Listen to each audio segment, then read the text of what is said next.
তো আমরা যারা ভাগে কুরবানি দিচ্ছি 7 জন মিলে একটি গরু আপনারা নিঃসন্দেহে সানন্দ চিত্তে নিশ্চিন্তে কুরবানি দিতে পারেন।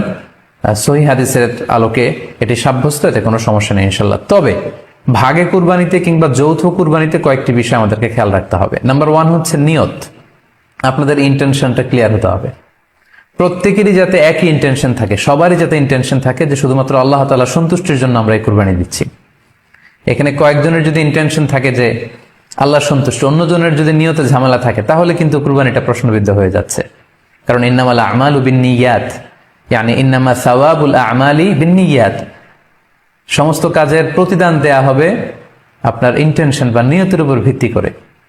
সো এজন্য যারা খুব বেশি মুখলেস, খুব বেশি মুত্তাকি, তারা অনেক সময় যৌথ কুরবানি দিতে চান না।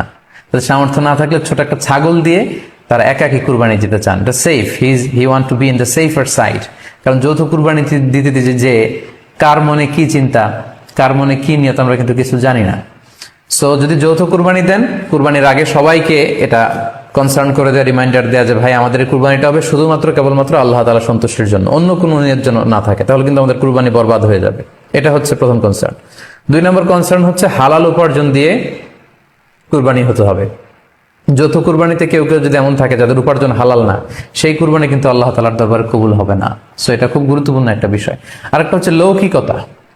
লৌকিকতা যদি থাকে তাহলেও কুরবানি কবুল হবে না। যৌথ কুরবানিতে কারো যদি এটা থাকে যে আমার গরুটা সবচেয়ে বড়, আমাদের গরুটা এলাকার সবচেয়ে বড় গরু, এবং সবাইকে বলে বেড়াচ্ছে যে এইবারের গরুটা সবচেয়ে বড় হয়েছে, আমার চেয়ে বড় গরু কেউ দিতে পারে না এই এলাকায়। তো এই জাতীয় যদি লৌকিকতা প্রবণতা কারোর মধ্যে থাকে, তাহলেও কিন্তু তার কুরবানি কবুল হবে না। সো যৌথ কুরবানি যদি আপনারা দিতে চান, এই বিষয়গুলো আমাদেরকে খেয়াল রাখতে হবে।